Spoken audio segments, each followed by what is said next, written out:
At eto na tayo sa Popeyes Restaurant. Bale yan.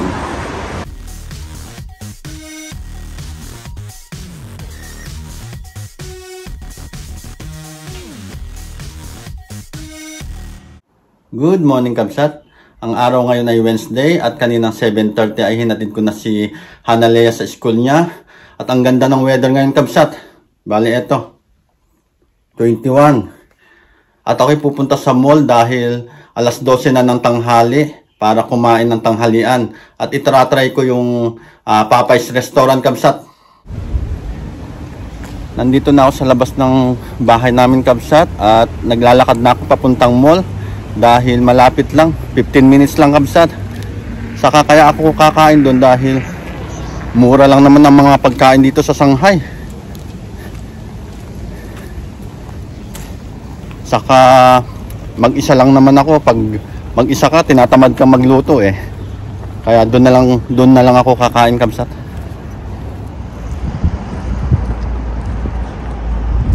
Bali, eto na ako tumatawid ng crossing. At itong lugar namin ay eto, sa Jianhe Road.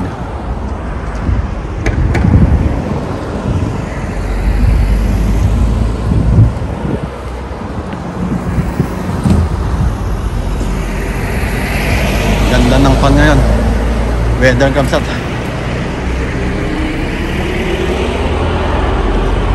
Mainit na konting malamig.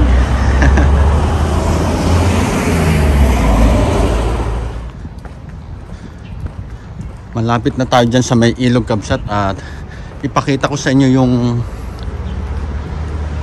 ilog dyan na ang linis. Tapos dyan ako nag-vlog nung una kong video dito sa Shanghai. Kasi ang ganda dyan. Gandang magtambay. May mga upuan. Dito yung kauna-unahang kong vlog, Kabsat.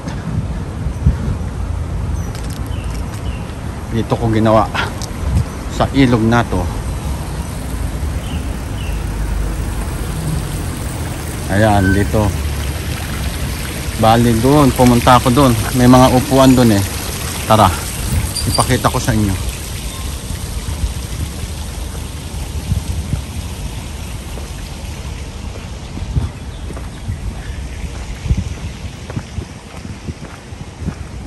Tapos may kwan din dyan, nanghuhuli ng isda. Ewan ko lang ngayon kung meron na kasi medyo malamig pa lang. Hindi ko alam kung may isda na.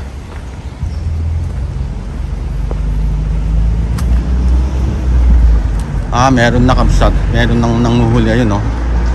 Meron ako nakikita ng isang tao doon.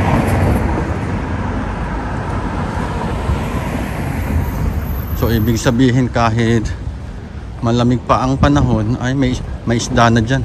May buhay na isda.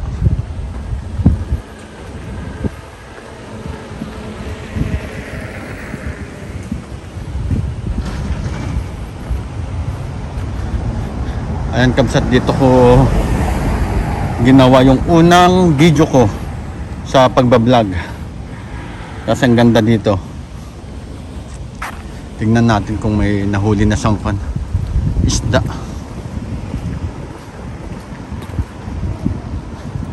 Ganda kasi dito, Kabsat, oh. Ang linis pa ng tubig.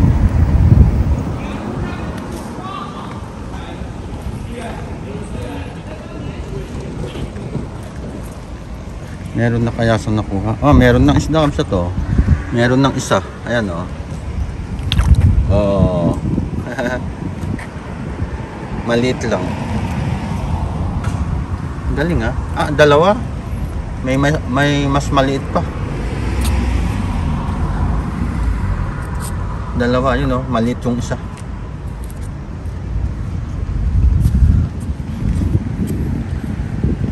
Meron na palang isda dito kahit malamig.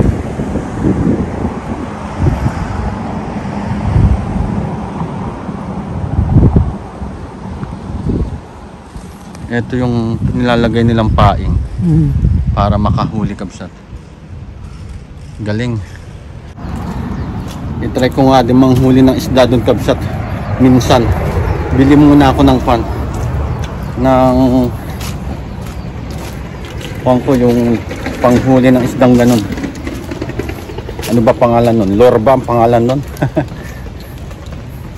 Bili muna ako, tapos i-try ko din dyan kung makakahuli ko, kabsat. Pag gantong oras, kabsat, konti lang ang makikita mong naglalakad dito kasi yun nga, tanghali na. Pero pag umaga sa kahapon, dami naglalakad dito dahil yung mga ibang nakatira dito o dito sa kabila ay nag-exercise sila. Bali umuikot sila dito, lalong lalo na yung mga matatanda.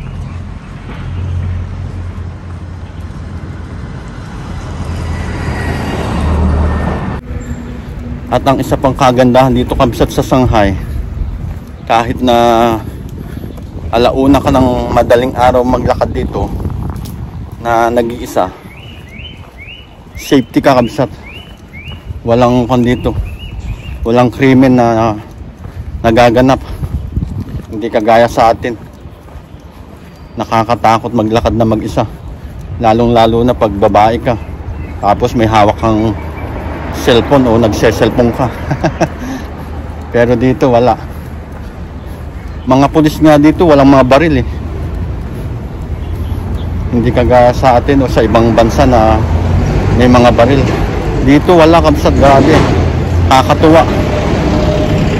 Batuta lang ang meron sa kanila. Tapos ito yung pangalawang ilog dito sa banda sa amin, kabsat. Yan. Medyo maingay lang dahil may nagtutukan dyan, no? May gumagawa ng building.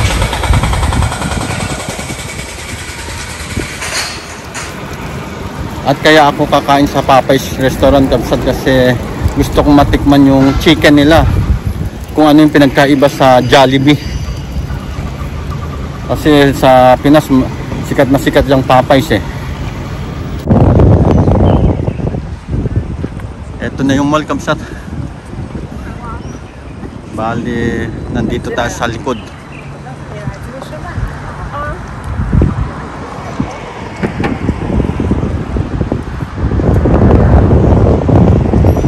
Ang laki ng pinagbago. Ang laki ng ginanda nitong mall na to, kabsat. Magmula nung na-renovate.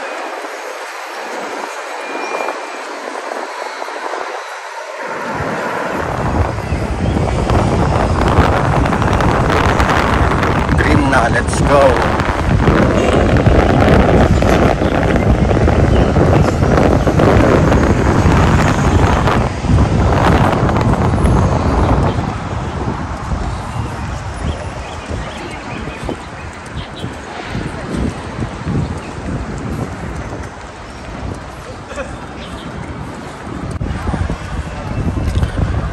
Weekdays ngayon kaya konti lang ang tao dito sa mall.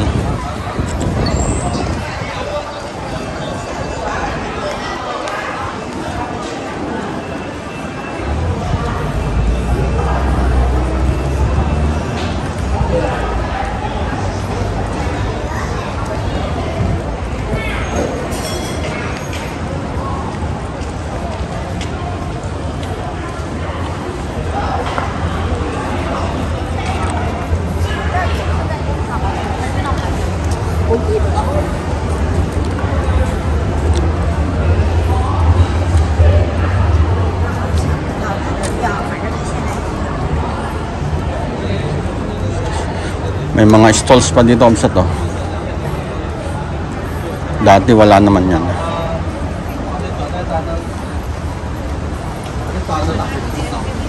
At eto na tayo sa Popeyes restaurant. Bale yan, kukunti ang tao.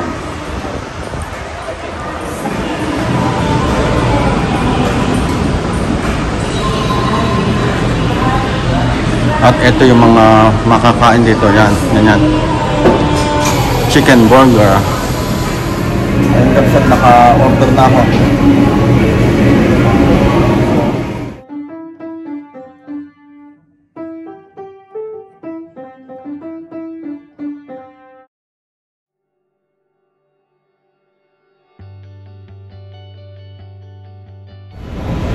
Ito na yung order ko kapsat.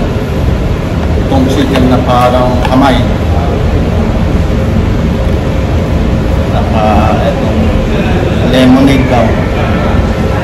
Tapos itong chicken burger.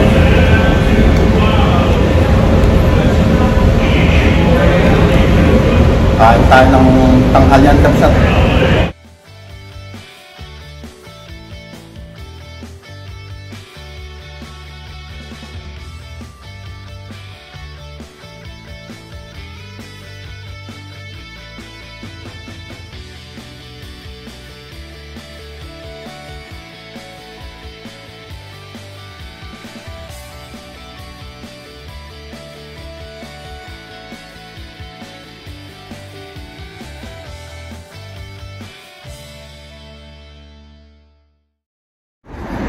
Ayun kapsat, tapos na akong kumain ng tanghalian at okay naman yung chicken ng Popeyes.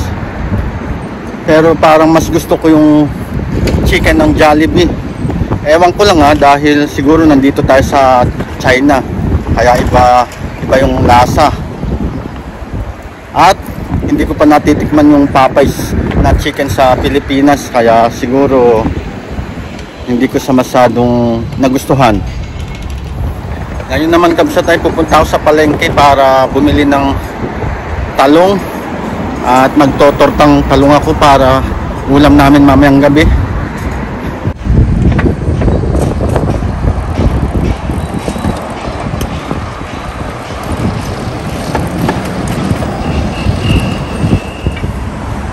Dati kapsat dito nakatira yung panganay naming kapatid, si Ate Tess, dyan sa mga bahay na yan. Nung nandito pa siya, nung nagtatrabaho pa siya dito bilang teacher. At doon banda yung kanila, doon banda yung school nila, malapit lang dito sa bahay nila. Nandito na ako sa palengke kapsat. Hanap ako ng talong.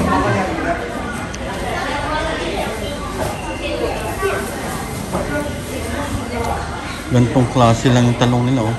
Gusto ko yung matataba para mas magandang ihaw. Ayun, meron. Ito yung talong na binili ko kapsat. Saka bumili na din ako ng kamatis. Tapos nagbigay siya ng spring onion na libre. Sisya. Ayun kapsat, binili ko na yung dalawang talong na natira doon dahil wala na daw pwedeng pagpilian, naubos na kaninang umaga. Kaya wala na akong choice kundi yun na lang. At pauwi na ako kapsat. Paano? Tapusin ko na naman dito ang aking vlog. God bless!